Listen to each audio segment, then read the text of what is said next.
We are going to be following this closely. We'll follow develops as it happens, and we are hoping to talk with more and more people about it, from experts and economists to the mayor herself. So Mayor Bowser, if you're listening to our show, you also can call in like you did to Grant Danny yesterday. We will take your call. We have questions we would like to ask you. City council members as well. We are working on having a couple of city council members on, hopefully even as soon as next week. What I want to do is play you some of what I think you should hear from the participants involved here. So let's start with Charles Allen. Charles Allen is a city council member who currently does not support this deal. With many of my colleagues, I've shared this with the chairman as well.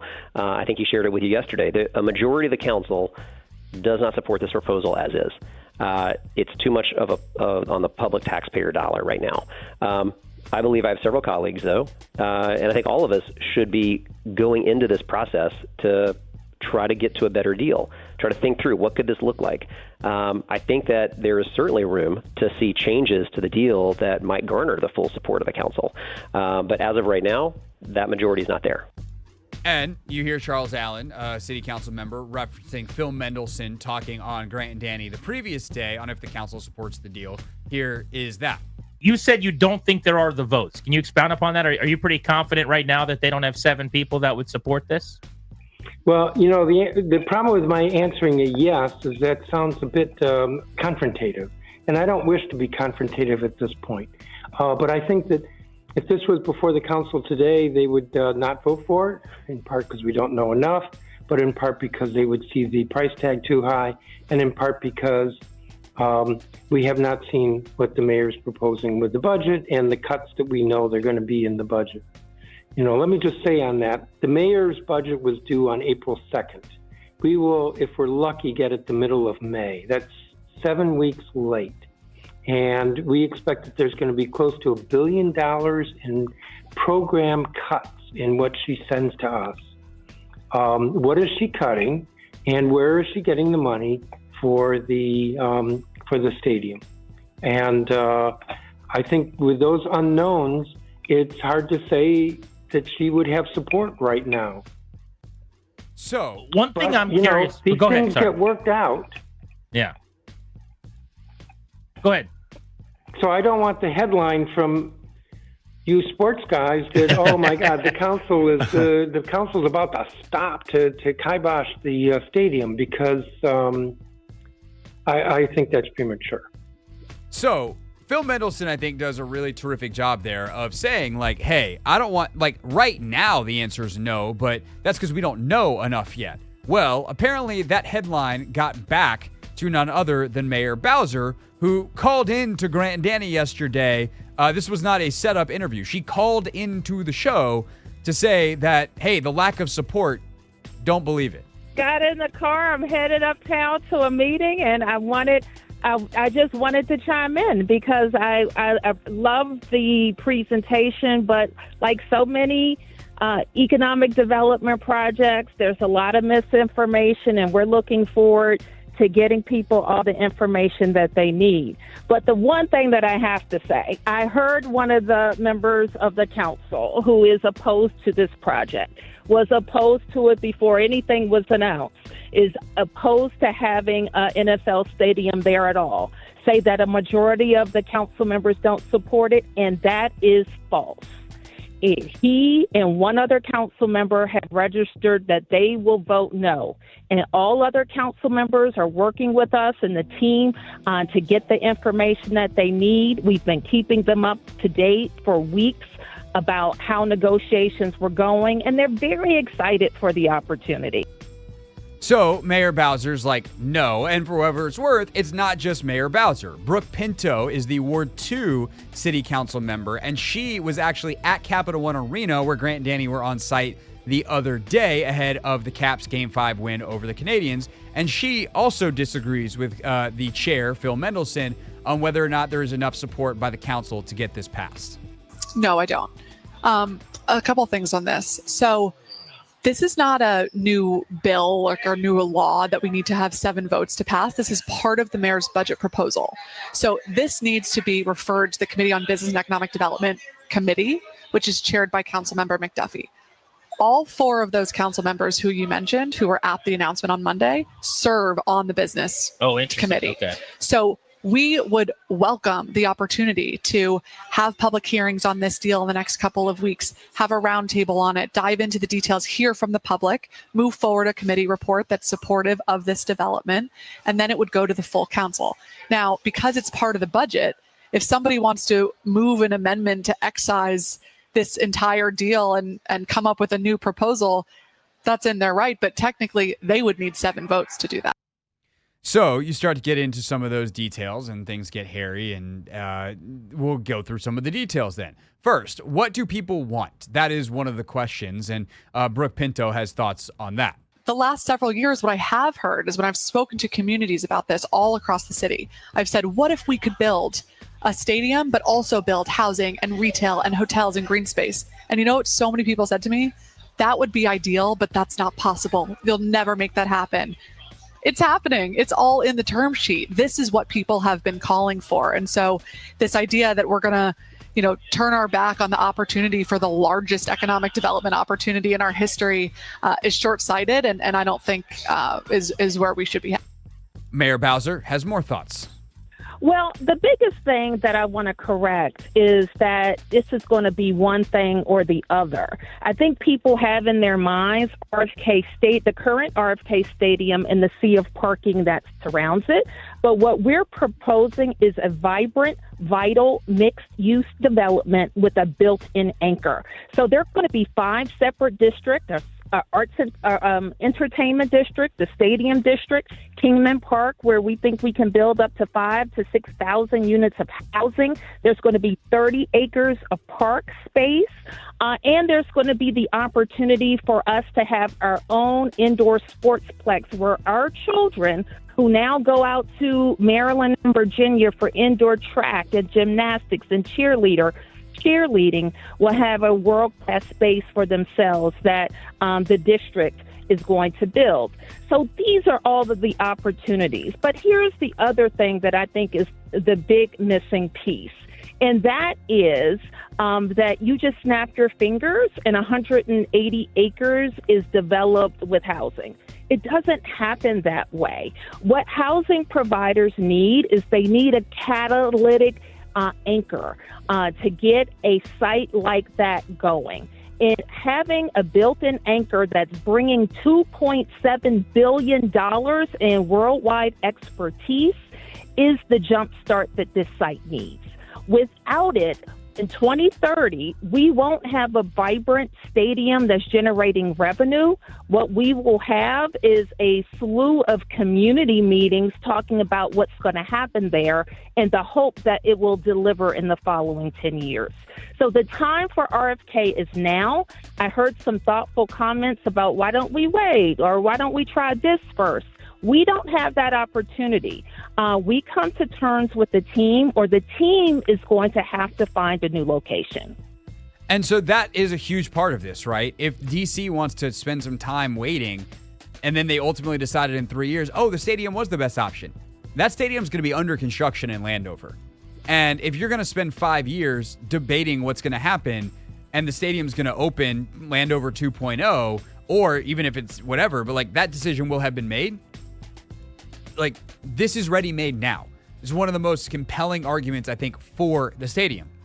But economists agree that you don't need a stadium to anchor a neighborhood. The Wharf is a great example of this. Now, if you want to say the Anthem as a concert venue anchors, but I think if you turn the Anthem into a bar, people would still go to the Wharf. You have great restaurants, you have housing, you have all the stuff.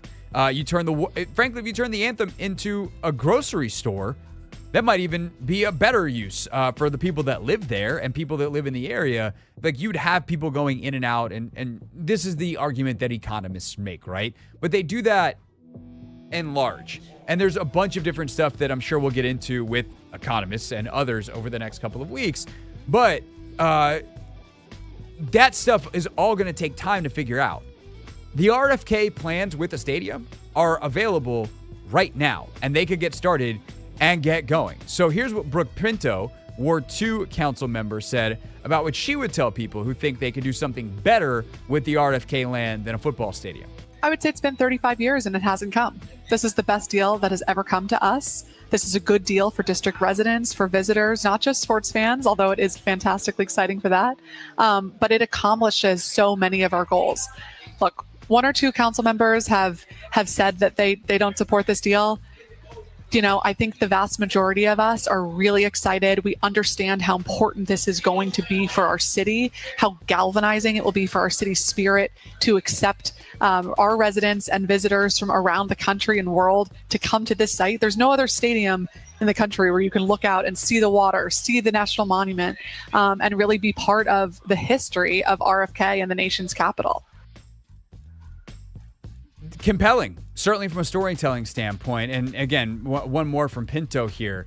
She simply says this is the best opportunity to put this land to use. This site of 180 acres of land has been sitting vacant for decades. This is the surest and fastest way to make productive use in an extremely exciting way, but also a successful way for our city. To bring the Commanders home, we're thrilled to do so, but also to build 6,000 units of housing, a third of which will be affordable, to build hotels, retail. We're going to have a sports complex for our kids so people don't have to take their families and their kids to play an hour or two away, as I speak to families about all the time. So there's so many community benefits as part of this deal that is an extremely important investment for the city that residents have been calling for. This has been sitting vacant. I have not seen another offer on the table or another deal on the table that would be a better use of this land. And so I think it's time that we move forward with the single largest private investment in our city's history.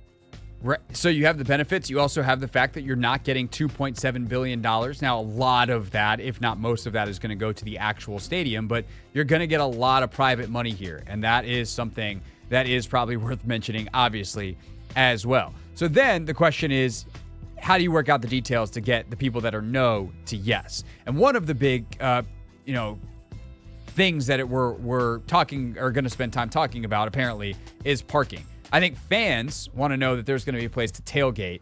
And for someone like Charles Allen, he wants to know how the money's going to flow because parking revenue is an enormous thing. And the way the current proposal is set up, Events DC is going to build the parking garages. But if you ask Charles Allen, pay attention to who gets the revenue. It'd be the Commanders. And he doesn't like that. Oh, this is one of my favorite parts of the deal, though. So we would not only pay to build them, we would own them. And then under the terms of the deal, the Commanders get all the parking revenue from it, from the parking garages that we build and own. That's what I mean when I say this is a bad deal. It's a bad deal for the city right now. There's a lot of elements. If this is something that's going to happen, a lot of this has to change. No need for 8,000 parking spots. All you're going to do is just create a lot of people sitting in traffic. And then you're going to wall off the stadium, the fields, the river with a whole just bay of parking garages, a whole wall of parking garages. I just don't think that makes a whole lot of sense, and that's definitely not what I want to put your public tax dollars. I got bad news for Charles Allen. Anthony, have you been to London? I have not. The public transportation in London, the tube, the train system, all that, it's a lot better than Metro. Also, the way taxis can get in and out of, in and around London is way different. There are taxi lanes specifically in London. It's a very common thing in Europe. Same thing is true when we were in Paris this summer. You'll see it when you go for your trip in June and July. But when we were there for the Olympics, you get in a taxi and then you're basically in your own separate taxi express lane just for taxi drivers. You can't compare traveling in Europe to traveling in a major American city because we are just unbelievable idiots when it came to how we designed our cities compared to what they do over there. And people want to drive to the games. And especially because you're going to have people coming in from Maryland and Virginia that are far away. It's not easy to get in. So going to Wembley in London is very different than going for Commanders fans, but also people from the region, because our country is a lot bigger. But Mayor Bowser says she's got a more specific complaint with the way that Charles Allen described all that. That he doesn't understand complicated municipal finance and infrastructure finance. That's all that says to me. What it says is that that revenue wouldn't exist but for the stadium. And so we use revenue that wouldn't exist but for projects all the time to finance those projects. It's a very common tool. And so what else would he have us do than use the money generated on the project to make the project financially feasible? Now, in fairness to the council member, my guess is his answer would be, I would make Josh Harris pay for it, and that money that is generated in revenue is going to then go to building schools and other things. And I think that could be construed as fair. But I just did a little math here. At 8,000 parking spaces, if every single parking space cost $80 for every single event, which is a number that I picked out of thin air, so we're 8,000 times 80. Anthony, you ready for you're mathing with my math here? Oh, this is easy math. 8,000 times 80. And let's pretend there are 50 events a year, which is probably actually way too many. How many events do you think that there are going to be per year at this stadium? Maybe like 25, 30. So we have 8,000 times 80 space, $80 times 8,000 spaces. So that's $640,000 in gross revenue per event. Times 25 events is $16 million, which sounds like a lot of money. And it is. And look, $16 million ain't nothing to sneeze at. If Josh Harris is putting in $2.7 billion, like, we're talking about very, very small percentages of payback on parking revenue. And so this is where the conversation gets complicated. Is there a way to split that? Because that money could go a long way in DC to help build schools, update libraries, do whatever other public services you want to do, maintain green spaces. Like, pick any public service that involves building, or if, God forbid, you wanted to put it not in the Capital Works Fund and put it in the actual We Pay People Fund, and that money could go to paying firefighters and teachers, whatever. Like, these are the questions I want to ask Mayor Bowser. I would like to ask her, is that an option?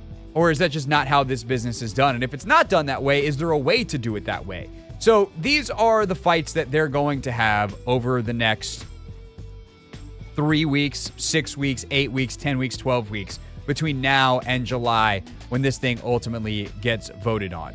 And we'll be following it. We're hoping to talk to more people. We're hoping to get some answers to those questions. But hopefully now you've heard a bunch of, different sides of it. You've heard different people make the different arguments. And maybe you're starting to develop more of your own opinion as we've tried to keep you informed here on The Hoffman Show on the Team 980. Of course, if you want even more on all of that, Sam Fortier and I sat down for about 45 minutes and discussed it earlier in the week. That full conversation, if you missed it the past couple of days on the radio show, is uninterrupted, uncut podcast form in our podcast feed. Just search The Hoffman Show or watch it in full on YouTube at Craig Hoffman. What's up, kiddos? It's your boy Clinton Yates from ESPN. It's The Hoffman Show on the Team 980. Tell your mama I said what's up.